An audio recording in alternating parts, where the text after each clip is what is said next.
7 de la mañana, 37 minutos. El ingeniero Henry Yandún, vocero del colectivo Constructores Positivos, nos acompaña esta mañana aquí en Telediario. Gracias, ingeniero, por acompañarnos vía videoconferencia. Para arrancar este espacio de entrevista, ¿cuán afectado está el sector de la construcción en el país a causa de la emergencia sanitaria? Buenos días. Buenos días, Fabricio. Bueno, nosotros somos 486,000 personas dedicadas a la construcción y esto ha estado paralizado totalmente debido a las instrucciones de las autoridades. Y estamos a la espera de ya arrancar con nuestras actividades. El día de ayer ya empezó el plan piloto. Claro que sí, hemos conocido, de acuerdo al reportaje que hemos visto por parte de nuestra colega Valeria Villarroel con las declaraciones del ministro de Producción, Comercio Exterior y también por su participación, que ya se pone en marcha este plan piloto para reactivar varios proyectos, al menos 43 proyectos que responden a empresas del sector privado, 30 empresas del sector privado y unas 15 del sector público que retomarán sus trabajos, sus obras para dinamizar en algo la economía que se ha visto afectada durante estas semanas de paralización. Efectivamente, Fabricio, pero hay que entender que esto solamente es un plan piloto. La construcción no ha arrancado, la ciudadanía tiene que estar tranquila, sobre todo la ciudadanía que tiene que ver con la construcción. Son apenas 45 proyectos que se han arrancado. En el tope tendremos 4,000 personas, 3,000 personas. Eso es apenas el 0,7% de la población de la construcción. Es decir, solamente es usar el protocolo, aprender un protocolo que se ha desarrollado muy bien para aprender, digamos. Esta es una época de aprendizaje y de acuerdo a las experiencias de estos 45 proyectos, transmitamos las enseñanzas para que cuando la autoridad lo determine, arranque el resto de los constructores. Claro, es muy importante lo que usted menciona. La ciudadanía debería tener muy en cuenta que este es un plan piloto solamente para ciertas empresas, para ciertos proyectos. No es que el tema de las actividades de la construcción, de la obra pública, de la obra privada se está reactivando en estos días. Son casos muy puntuales los que se retoman para poder replicar a futuro ya a escala mayor. Así es. El tema, ¿en qué consiste? Primero se ha desarrollado un protocolo. Este protocolo son las instrucciones concretas de cómo la persona debe elaborar para evitar contagiarse.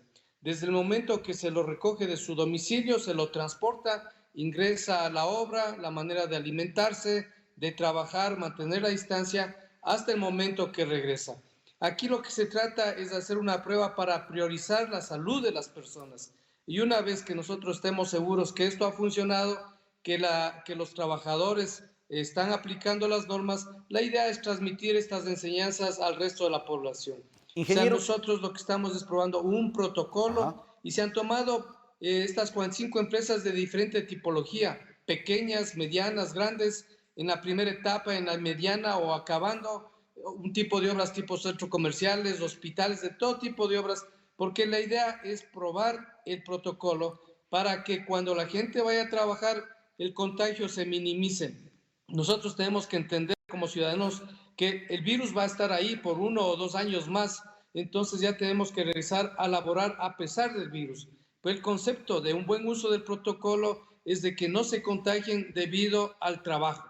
Y por eso es que ahora se invoca a la ciudadanía a que todos cumplan los protocolos. Aquí no se va a tratar, Fabricio, de que haya supervisores controlando a la gente que cumpla protocolos. Este tiene que ser un tema cultural. Después de unas semanas, 17 millones de ecuatorianos estaremos laborando o activándonos y eso no significa que va a haber 17 millones de policías controlándonos. Claro. Tenemos que tener una cultura de cuidarnos nosotros mismos y de eso se trata el protocolo, enseñar a la gente, capacitar a la gente a usar los implementos adecuados, a actuar adecuadamente para que no se contagie por el trabajo. Ingeniero, sobre este tema de este plan piloto, ¿cuáles serán los principales proyectos que usted tiene en mente en este momento que se retomarán? ¿Qué tipo de obras son las que se retoman, las que se continúan este proceso de construcción? ¿En qué ciudades principalmente? Ya, estas 45 que ya empezaron el día de ayer están en Cuenca, están en algunos cantones de Guaya, sobre todo en Guayaquil, están en Pichincha y también hay en Manabí. Entonces, en todas esas partes hay proyectos, como le digo, se tomaron ejemplos de tipos de proyectos para hacer no experimentos, sino las pruebas del protocolo, qué es lo que se debe optimizar en el protocolo. De eso se trata. Esto es primera vez que sucede en la historia de la humanidad. Entonces, lo que es el protocolo teórico ahora se le lleva a la práctica Ajá. para hacer las optimizaciones con la ayuda de las autoridades y de los expertos que tienen los proyectos, ya sea el ingeniero de seguridad o el médico de campo. ¿Qué tipo de obras principalmente se han retomado en este plan piloto? Perdón, no lo escuché. ¿Qué tipo de obras se han retomado en este plan piloto, ingeniero? Eso le decía, hay obras como vivienda, hay edificios, hay obra pública como hospitales, hay obras que son pequeñitas, hay obras que son grandes porque queremos ver cómo se comporta la gente cuando el grupo es pequeño de 10, 15 personas o cuando el grupo es de 400 personas. ¿Por qué se arrancó con la construcción, Fabricio? Eso es interesante saber. Es porque cada obra es un cerco, un cordón sanitario. Es muy fácil organizar a un grupo de personas que está concentrado en un área determinada y además el supervisor, el técnico, el planificador puede organizar el trabajo de tal manera que se mantenga las distancias entre los compañeros. En la Ujú. construcción no hay mucha densidad de población en la obra y por eso se empieza con la construcción. También hay que comprender que el obrero, el técnico constructor ya tiene mucha experiencia y para ellos no es nuevo usar casco, arneses, inclusive las mismas mascarillas. Entonces no va a haber mucha dificultad en que ellos se acoplen al nuevo método de trabajo. Nuevo método que vamos a tener que utilizar todos los ciudadanos para irnos a la misa, para irnos al mercado, para cualquier cosa. Ahora hemos empezado con la construcción, nosotros hemos cogido este desafío. Los primeros pasos van a ser muy costosos para el constructor, pero la idea es que ya tenemos que arrancar con esta actividad porque hay mucha gente. Usted entenderá, Fabricio, que en la actividad de la construcción, sobre todo hay subcontratistas de subcontratistas Claro. que ganan por lo que trabajan en la semana.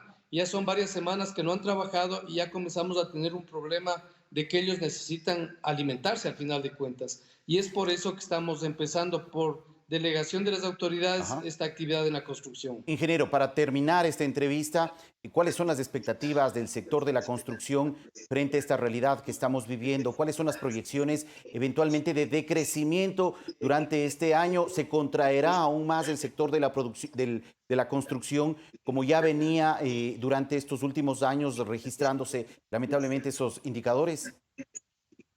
Los expertos determinan que nuestro país va a entrar en una crisis financiera fuerte porque es entendible, hasta los países más poderosos van a entrar en una crisis tremenda. Obviamente la construcción también va a entrar en crisis, sin embargo no nos hemos quedado quietos y hemos hablado con muchas autoridades, con la banca privada, con la banca pública, con todas las autoridades relacionadas, porque lo que queremos es promover la construcción de departamentos o viviendas donde la cuota de pago de la vivienda propia sea más o menos parecida a la cuota de arriendo. Y con eso nosotros pretendemos aumentar la demanda. Además, hay algo interesante que ha dejado este virus, que es una cosa lamentable, pero deja cosas positivas, es que el ecuatoriano ha valorado más su vivienda ahora. Yo creo que ya dejamos de valorar cosas como el vehículo o cosas como las diversiones y vemos que la vivienda es un valor que le tenemos más cariño y que es más útil. Y hay unas estadísticas donde dicen que las personas saliendo de esta crisis van a orientarse a mejorar su vivienda o tratar de conseguir viviendas más amplias, porque va a haber mucho teletrabajo, por ejemplo, y las viviendas no estaban diseñadas para teletrabajo, para que sea el aula de los hijos. Entonces, por lo menos va a incrementarse la cantidad de habitaciones donde se pueda hacer. Ha cambiado mucho la manera de ser los ecuatorianos y del mundo y hay estos cambios en la construcción. Claro que sí, ingeniero. Muchas gracias por la información compartida y sin duda esta emergencia y esta situación que se vive aquí en el país y en el mundo nos ha permitido a muchos entender las prioridades que tenemos actualmente en nuestras vidas y en nuestro alrededor. Gracias, ingeniero, por la información ofrecida. Gracias a usted, Fabricio. Muy gentil. Agradecemos al ingeniero Henry Yandún, vocero del colectivo Constructores Positivos, quien nos ha ofrecido detalles sobre este programa, este plan piloto para retomar las construcciones en varias ciudades del país en medio de esta emergencia sanitaria.